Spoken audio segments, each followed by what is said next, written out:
Monsieur le ministre de l'économie et des finances, Mesdames, Mesdemoiselles et Messieurs, en vos rangs, grade de qualité, je ne saurais oublier mes collaborateurs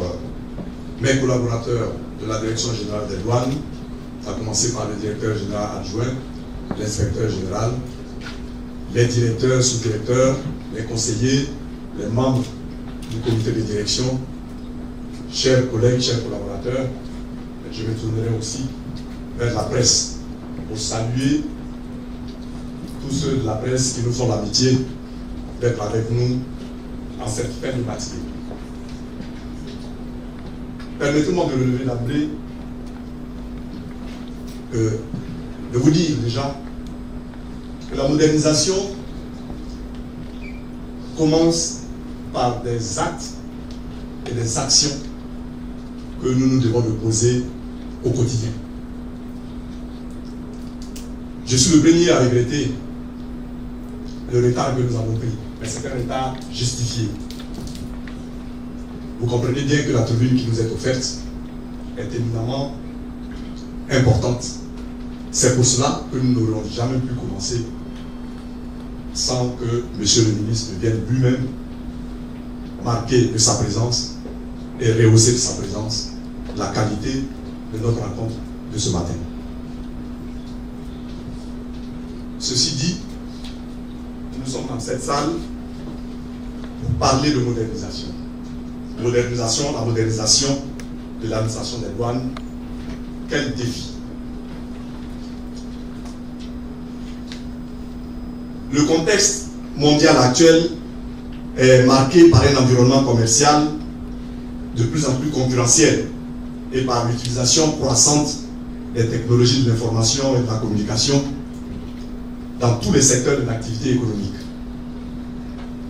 Les attentes sans cesse croissantes des clients, le développement de la fraude et de la criminalité transfrontalière sont autant d'exigences qui ont contraint les États à se moderniser afin d'être à la hauteur des préoccupations des usagers du service public. La modernisation de l'administration publique poursuit plusieurs objectifs. Améliorer l'organisation et le fonctionnement de l'administration, rendre plus efficace l'action de l'administration et la qualité de la gestion publique, améliorer la qualité des services rendus aux citoyens et en conséquence, améliorer les relations entre l'administration et ses clients usagers. Les douanes ivoiriennes exercent principalement des missions de collecte des droits et taxes de porte, des missions de facilitation de l'activité des opérateurs, des missions de protection des populations entre les mettant à l'abri des produits nocifs et ou contrefaits, mais par la suite, et enfin, nous avons aussi une mission de collaboration avec les autres administrations.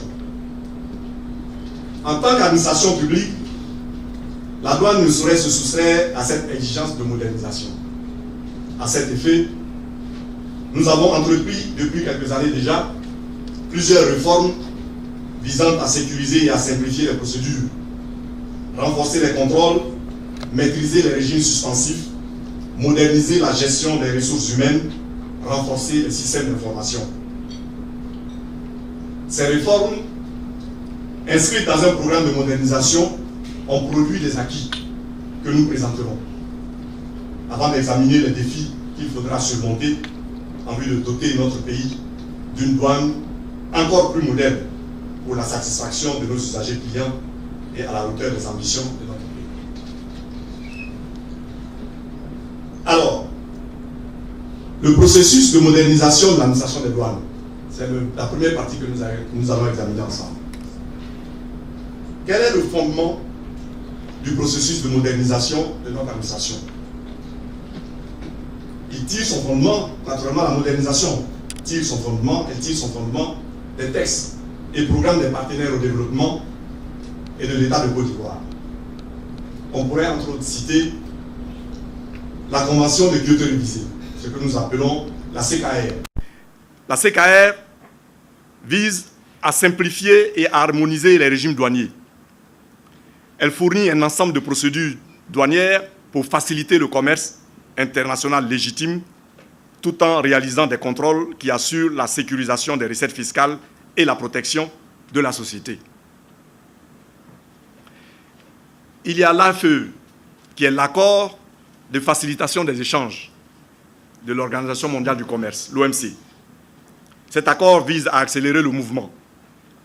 Les mêmes levées que le dédouanement des marchandises, qui est une préoccupation fondamentale pour les opérateurs. Il y a aussi le cadre des normes SAFE, qui vise à renforcer la sécurité et la facilitation du commerce international, qui repose naturellement, ce cadre, sur un double pilier, à savoir la collaboration entre l'administration des douanes, la collaboration des douanes et les partenaires de la douane, et naturellement la collaboration de la douane avec les partenaires spécifiques que sont les industriels et les entreprises. Il y a également le programme Columbus. Ce programme introduit les principes d'appropriation et de gestion axés sur les résultats. Et enfin, il y a les différents programmes regroupés au sein de ce que nous appelons le programme de réforme des finances publiques, le CONAFI, qui permet aux différentes administrations financières ivoiriennes d'être des instruments de gouvernance dans la mise en place du plan national de développement sur la période 2016-2020. Alors, si les réformes tirent leur fondement des conventions et des partenaires au programme de développement, nous ne serions sans risque de ne pas être exhaustifs, nous ne saurions ignorer la volonté politique. Au commencement se trouve la volonté politique. Sans volonté politique, vous ne saurez avancer.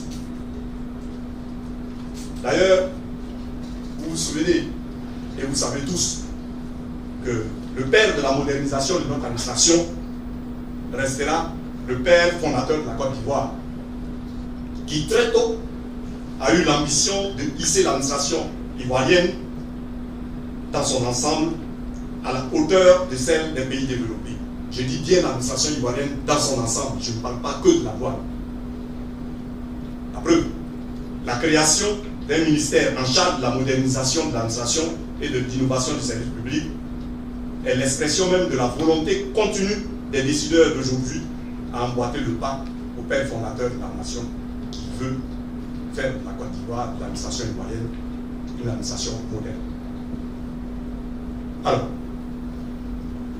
si les décideurs politiques ont une grande ambition au point de créer un ministère, si le ministre de la modernisation s'évertue au quotidien à moderniser nos administrations, qu'attend-on d'un directeur général des douanes? Ben, à mon modeste niveau, nous sommes en douane attelés à nous engager résolument dans la modernisation en constituant, en créant un comité dit de réforme. Ce comité de réforme a été mis en place par une décision, la décision numéro 119 du 17 août 2010. Comité de réforme qui est piloté par un conseiller de monsieur le directeur général des douanes qui est dans la salle actuellement, le conseiller Kake, et qui est chargé de conduire les différentes réformes. Ces réformes ont été organisées en axes de développement, et je vais vous décliner les 6 axes de réforme que nous avons menés. 6 axes. D'abord, la simplification et la sécurisation des procédures. Il s'agit de réduire le temps de dédouanement. Chez nous, le temps de dédouanement se concrétise, in fine, par la délivrance d'un bon enlevé, et nous sommes engagés à délivrer le bon enlevé en 48 heures. Nous sommes aussi engagés à sécuriser les procédures administratives par la mise en place d'outils et de cadres adéquats. Le second axe, c'est le renforcement des contrôles sur la base de l'analyse de risque. Je vous ai parlé tantôt dans mon propos introductif du CKR, de la CKR, pardon. La CKR, c'est la Convention de Kyoto révisée, dont l'objectif est la limitation des contrôles physiques qui, pour les opérateurs économiques, constituent, lorsque ces contrôles physiques sont mal menés, des entraves à la libre circulation des biens. Vous conviendrez avec moi que le contrôle physique des marchandises ne se fait pas dans les mêmes délais à Hambourg qu'au port d'Abidjan, qu'au port de Lomé et dans tout autre port de pays en développement. Nous, conscients de ce que nous sommes un pays en développement, nous devons tout mettre en œuvre pour nous améliorer dans ce sens. En troisième axe, c'est la modernisation des régimes suspensifs, et la maîtrise des exonérations. Au niveau du transit, nous avons mis en place une application dénommée le module T1. C'est un module de gestion de transit qui a été développé pour lutter contre le déversement frauduleux de marchandises et la fraude de tout genre sur les marchandises en transit sur lesquelles les droits et taxes sont suspendus. S'agissant des exonérations et des franchises douanières, là aussi, une application a été mise en place, qui est un logiciel de gestion intégré dans le système informatique, notre système informatique.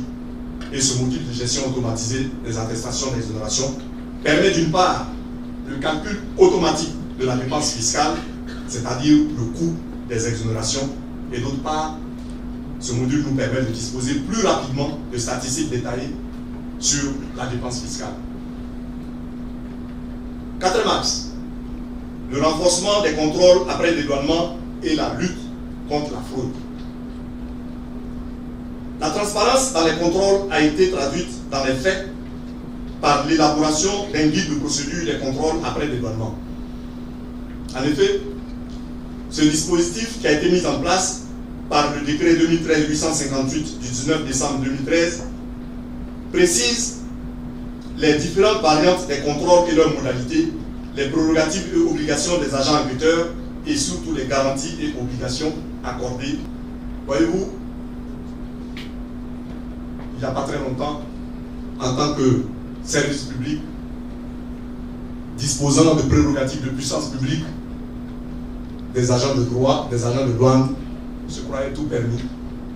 Ils pouvaient débarquer dans une entreprise, se donner des libertés et faire des contrôles dans le sens qu'ils veulent. Nous avons rapidement compris que cela n'est pas possible, cela doit se faire dans un cadre avec des dispositions encadrées, dans un cadre réglementaire. C'est ce que nous appelons donc depuis cette période que je viens de vous indiquer, de dire attention. Nous sommes une administration publique, nous jouissons de prérogatives de puissance publique. En face, nous avons des entreprises avec des chefs d'entreprise qui produisent la richesse. Par conséquent, il faut que nous ayons des relations équilibrées, des relations qui sont faites de respect mutuel. Nous avons des droits de contrôle, ils ont des droits. Désormais, le contrôle se fait selon un encadrement bien précis qui est inscrit dans les dispositions que je viens de vous indiquer. Je vais maintenant aborder la modernisation de la gestion des ressources humaines et l'organisation de la conduite des opérations. C'est l'avant-dernier axe. Ce volet a permis une plus grande maîtrise de la cartographie du personnel, du profil des compétences, de la description des postes et du profil de carrière, mais surtout le renforcement des capacités du personnel face aux nouveaux métiers des douanes, notamment pour ce qui est de l'analyse du risque, de renseignement et du contrôle après dédouanement. Enfin, il y a le renforcement des systèmes d'information. L'informatique est un élément de soutien de la réforme du fait de son caractère transversal. Et à ce titre, des applications à la pointe de la technologie ont été développées afin de parvenir à une informatisation de l'ensemble des activités de l'administration des douanes, une informatisation à la hauteur de l'ambition que nous développons tous. Voici, mesdames, messieurs, la première partie de ma présentation qui a consisté naturellement à vous donner un aperçu du processus de modernisation que nous avons mis en œuvre à travers les axes de réforme que je viens de décliner. Mais alors, me direz-vous, concrètement, ça ressemble à quoi la modernisation?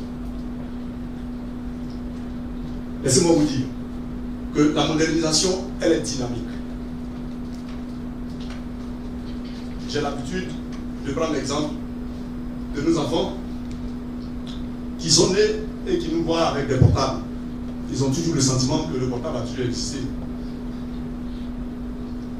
Ils n'ont aucune conscience de ce que, lorsque le ministre veut jouer le directeur de cabinet en son temps, et que celui-ci est parti du bureau, il est dans l'embouteillage, tant qu'il n'arrive pas à la maison, on ne peut pas le mettre.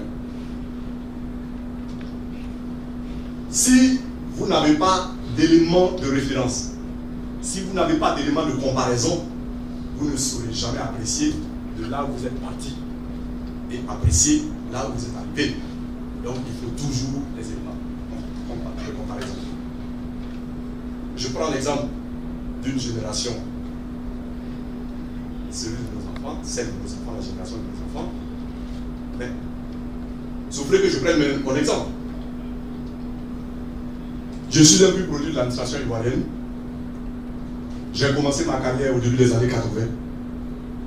J'ai donc vu, je suis un témoin de l'effort qui est fait par les dirigeants de ce pays pour moderniser notre administration.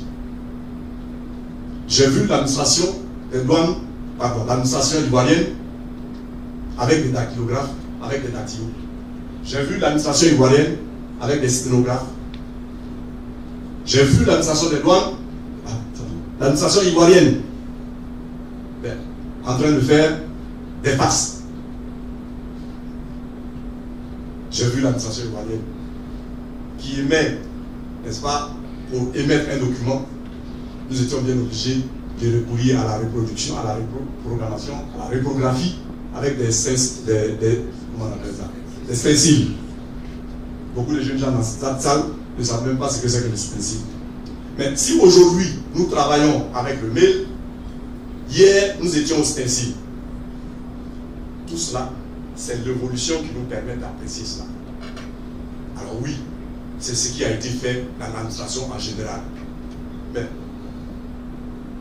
monsieur Bernard de la presse, vous avez dit, mais DG, vous, chez vous, qu'est-ce que vous avez fait concrètement? C'est ce que je vais vous dire. Deuxième partie, les acquis de la modernisation. Eh bien, de façon concrète, je n'ai pas eu la chance et l'avantage de faire un PowerPoint parce que l'organisation m'a demandé que cela se fasse en conférence directe. Mais avec un PowerPoint, je vous aurais montré, image à l'appui, ce que nous avons fait. Nous avons développé des applications à partir de projets bien identifiés, de projets bien précis. Je commencerai par celui qui fait notre fierté. C'est le système décisionnel. Le système décisionnel, c'est un outil. Un véritable outil d'aide à la prise de décision qui est mis à la disposition des managers pour piloter l'activité. Le système décisionnel permet, entre autres, le suivi au quotidien de la réalisation de nos performances.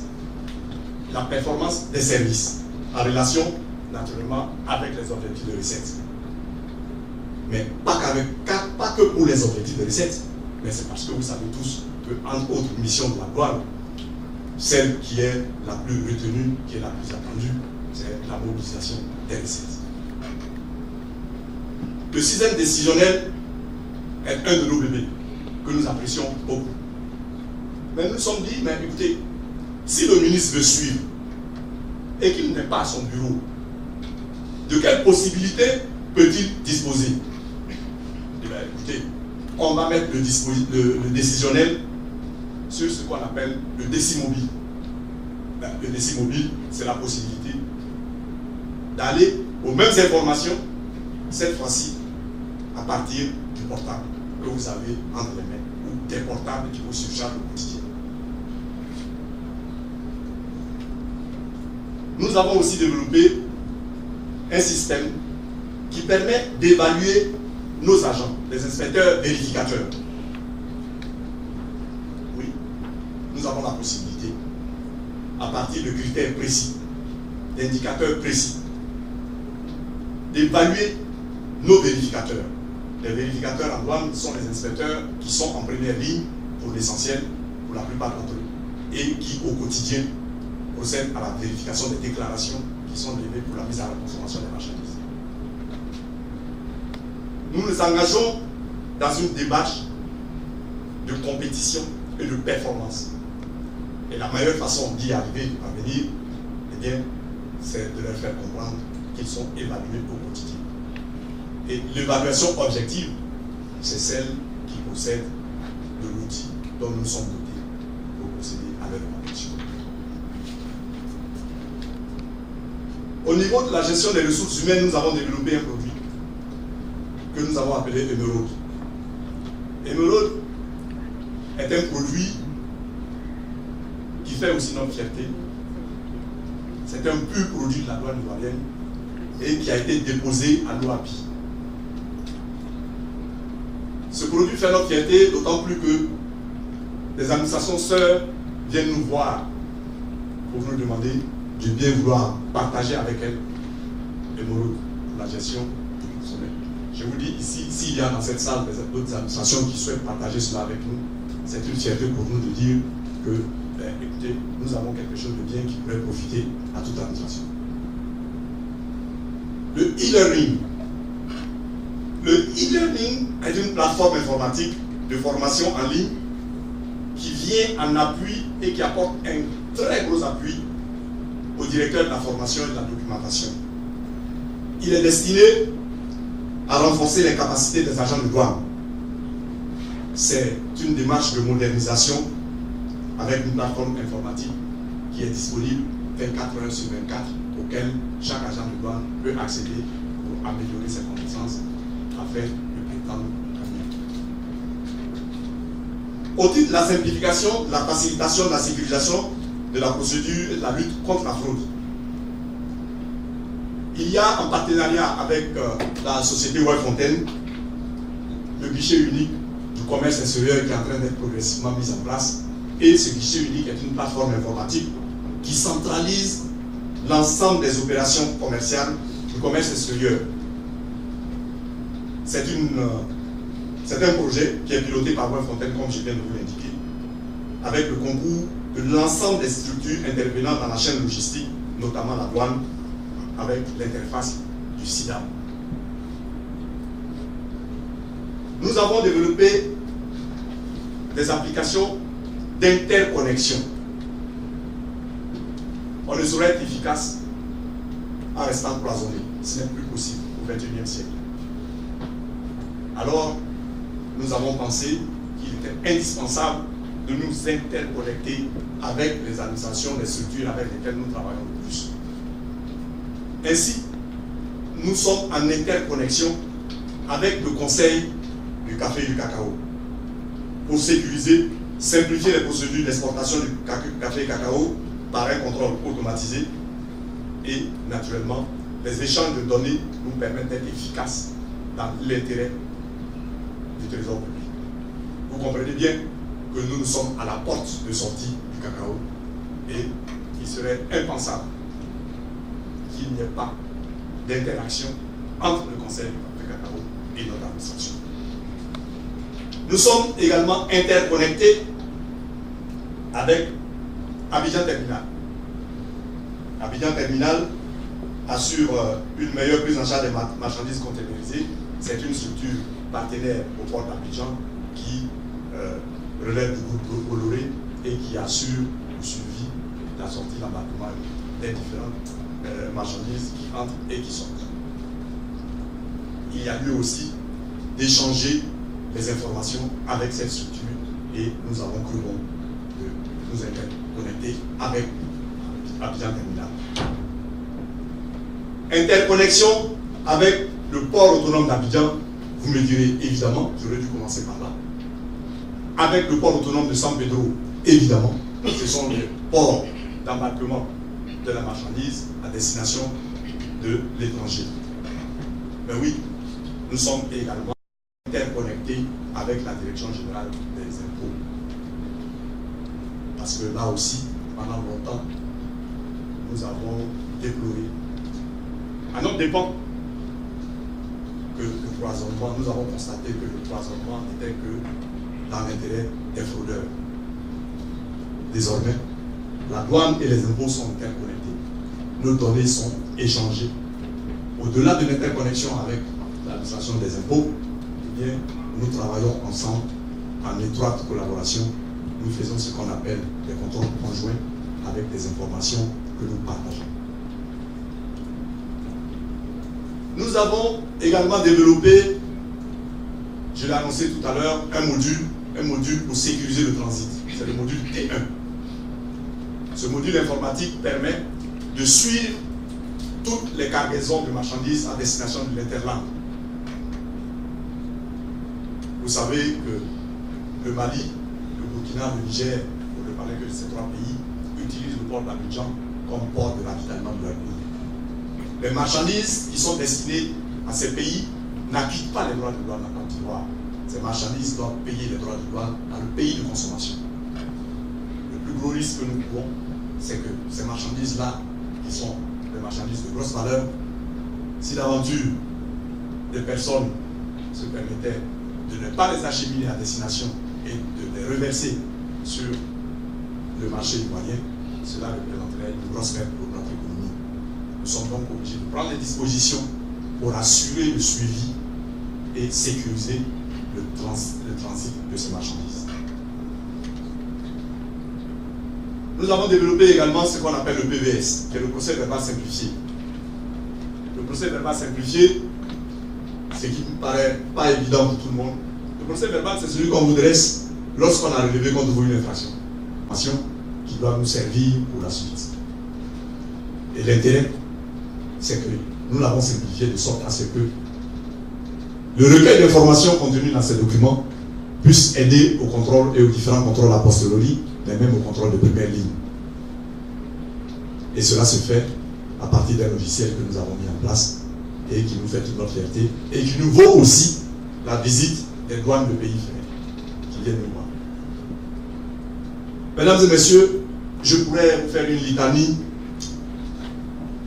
de projets, d'applications que nous avons développés dans le cadre de la modernisation.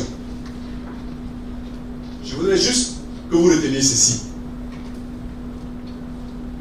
Le meilleur vendeur de la modernisation de l'administration des douanes, sinon les meilleurs vendeurs de la modernisation de l'administration des douanes, sont les institutions de Bretton Woods. Celles-mêmes qui sont chargées au quotidien, peut-être pas au quotidien, régulièrement, de venir nous évaluer.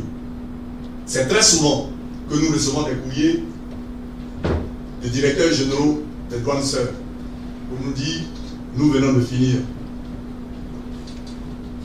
une réunion avec la Banque mondiale. Ils nous ont fortement recommandé de venir voir la Côte d'Ivoire au niveau de la douane ce que la Côte d'Ivoire peut nous apporter en matière d'analyse de risque. Allez voir la Côte d'Ivoire, allez voir la douane ivoirienne, elle peut beaucoup vous apporter en matière de sélectivité. Allez voir la Côte d'Ivoire, allez voir la douane ivoirienne, elle peut vous apporter, elle peut vous apporter, elle peut vous apporter. Ce n'est pas de l'autosatisfaction. Je suis juste en train de vous dire que nous aussi, il nous arrive d'aller voir à côté. Le fait de vendre l'administration ivoirienne aux administrations sœurs d'Afrique obéit à une simple démarche, celle qui consiste à dire que désormais, le savoir et la connaissance ne se trouvent pas forcément de l'autre côté de la Méditerranée. Oui, nous avons un degré, un niveau d'avancement qui est tel que nous pouvons nous aussi, entre nous, apporter quelque chose à la douane du Togo, à la douane de la Centrafrique, et nous pouvons aller en République démocratique, apprendre quelque chose, aller au Sénégal, apprendre quelque chose, et c'est ce que nous faisons. Mesdames et messieurs, je ne saurais vous dire tout cela, dire que nous avons contribué, nous procédons à la modernisation de notre administration, rien que pour moderniser. Moderniser, comme je vous l'ai dit, c'est satisfaire l'usager client, mais n'oubliez pas que lorsque l'usager client est satisfait, l'État de Côte d'Ivoire est dans son rôle. Mais l'État de Côte d'Ivoire attend de l'administration des douanes aussi des ressources.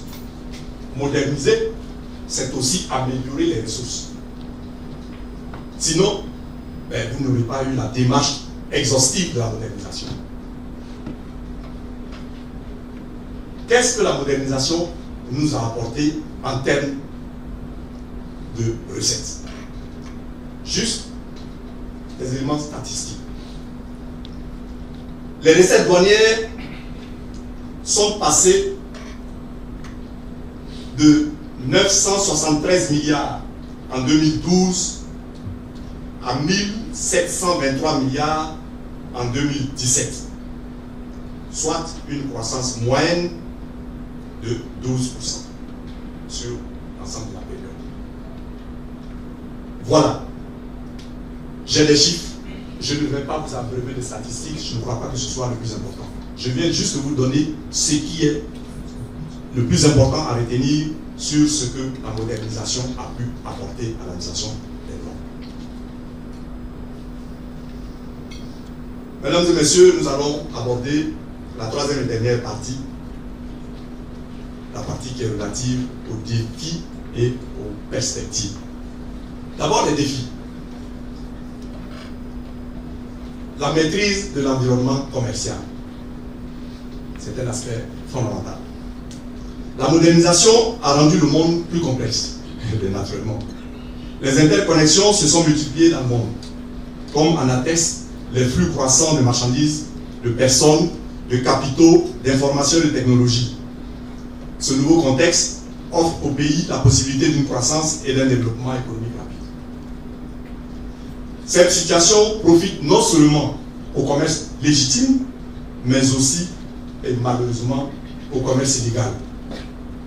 Et les criminels savent bien tirer profit des marchés les mieux intégrés, les mieux organisés, et naturellement, ont une plus grande liberté de déplacement afin, malheureusement, de les mettre au profit du mal économique. Le nouveau panorama mondial du commerce porte donc en son sein de nouveaux défis.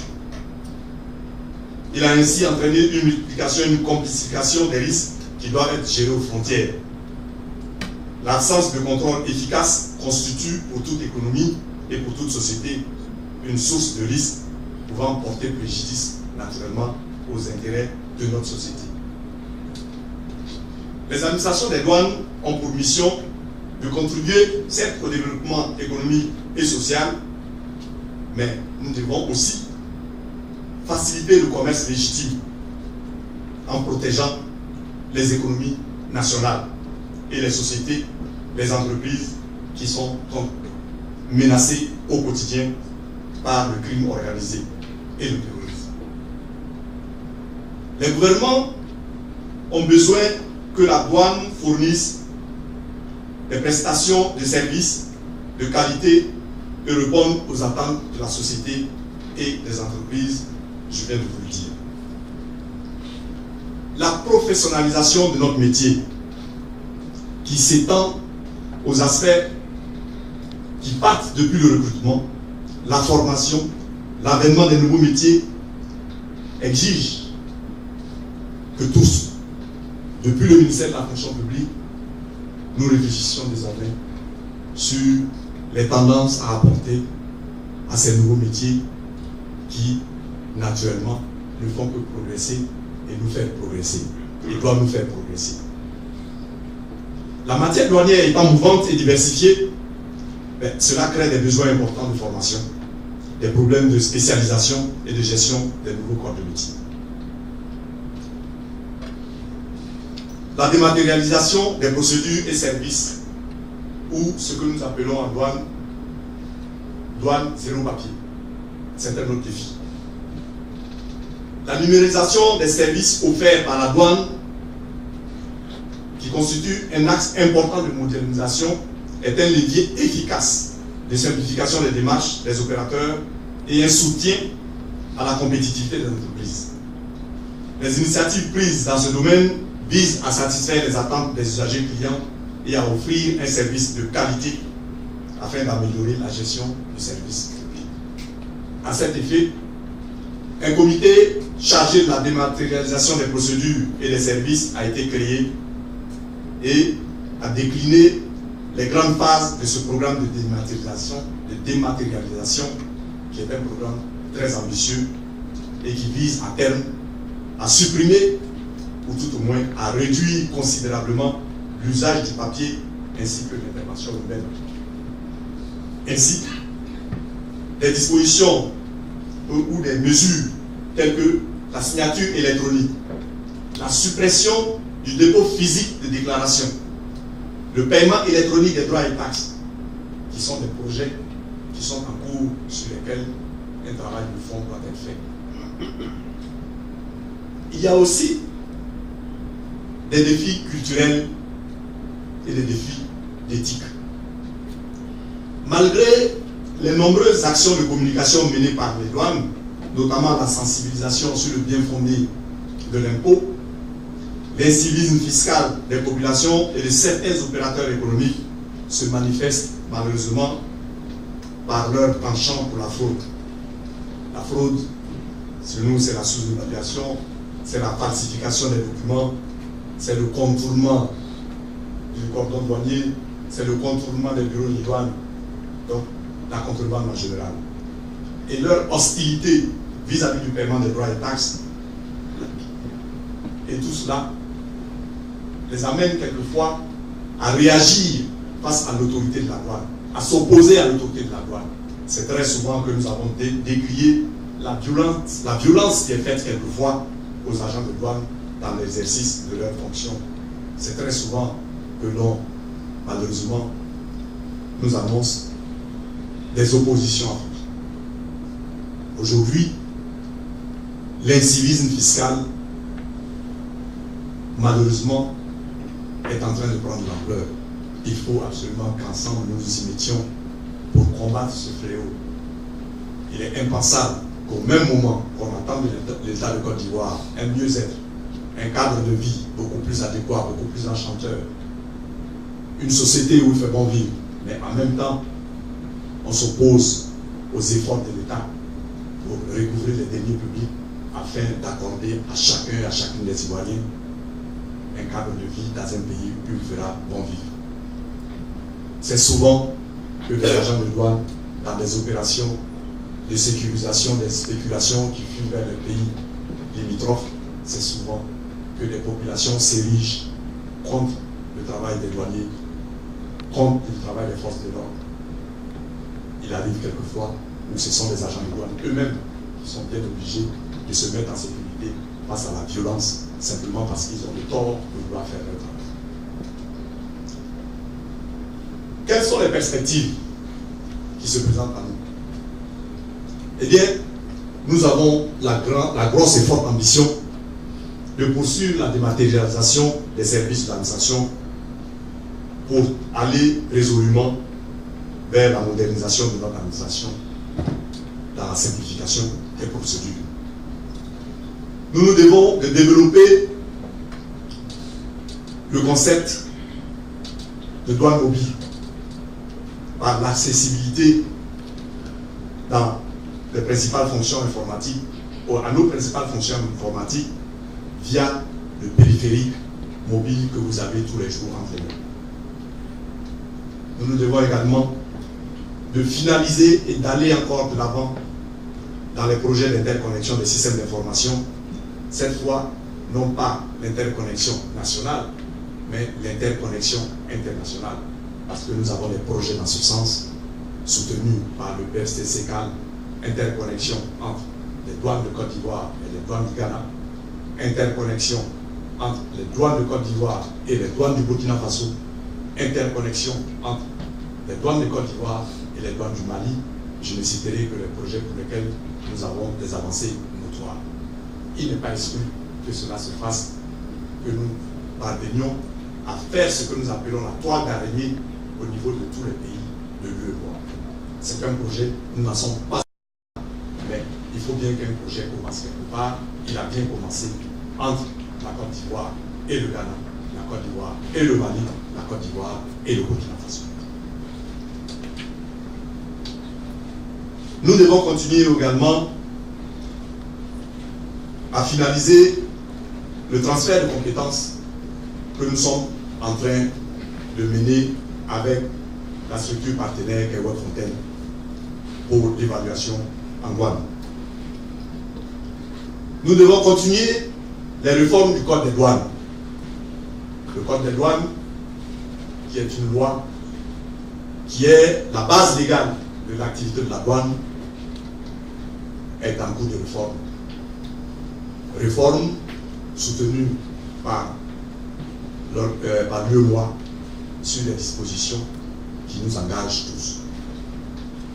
Nous devons fournir aux services de douane et à tout autre service en charge du contrôle des moyens de déplacement, des moyens de locomotion pour lutter efficacement contre la fraude que nous venons d'indiquer.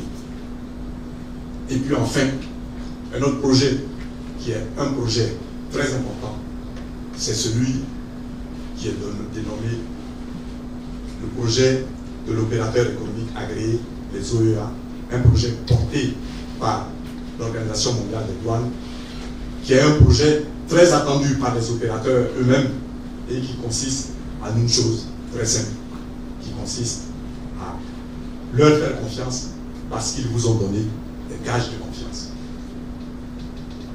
Lorsque vous êtes désormais agréé OEA, eh bien, vous aurez la possibilité de disposer de votre conteneur immédiatement à la maison, à charge de la douane, en accord avec vous-même, de venir faire certains contrôles.